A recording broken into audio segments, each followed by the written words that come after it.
जी फरार छै सोहना के लेके रमन जी फरार छै रमन जी फरार छै। Music by Ramdev Yadav. ढेर दिन से चले छल प्यारे वाला मेटर कोई बेरी एक धराल छल लेटर कोई बेरी एक धराल छल लेटर। ढेर दिन से चले छल प्यारे वाला मेटर कोई बेरी एक धराल छल लेटर। सुन लो भैया एगो नया समाचार छै सोना के लेके रमन जी फरार छै रमन जी फरार छै रमन जी फरार छै सोना के लेके रमन जी फरार छै रमन जी फरार छै रमन जी फरार छै। आर रिकॉर्डिंग स्टूडियो अग्रोपट्टी चौक।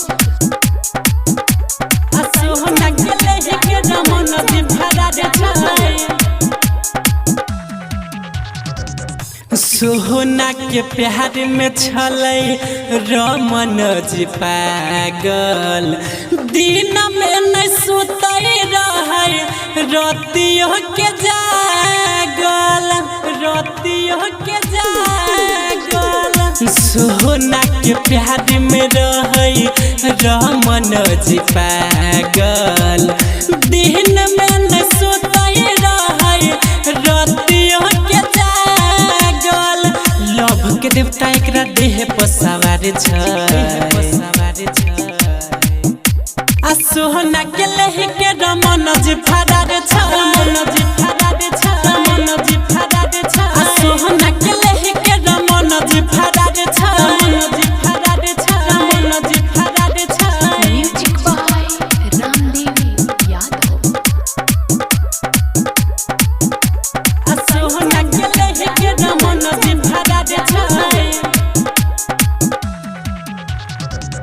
पता नहीं चलै केनी लह गेल दूर रे आ प्यार के मजा लुटै होतै भरपूर रे होतै भरपूर रे। पता नहीं चलै केनी लह गेल दूर रे प्यार के मजा लुटै होतै भरपूर रे। टेंशन में होकर पूरा परिवार छै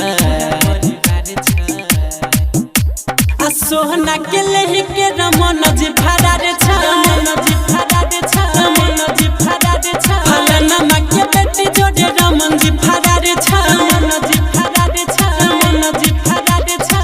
mix by MR recording studio अग्रोपट्टी।